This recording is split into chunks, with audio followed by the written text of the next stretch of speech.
ลចបងក៏ផ្លេចទៅចោ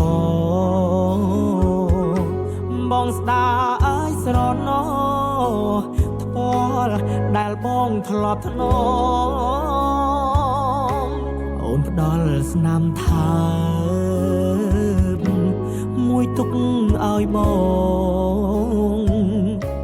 ទុកជាចំណងឲ្យបងរងចាំរហូតស្រុកស្រែយើងស្រែទុំហើយអូនមកស្រុកទេអូនមកស្រុកទេ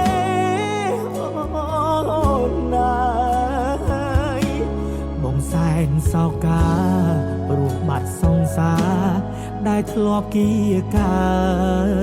យកនដៃយកជ្រៅបងស្រែកហៅបើមិនលឺ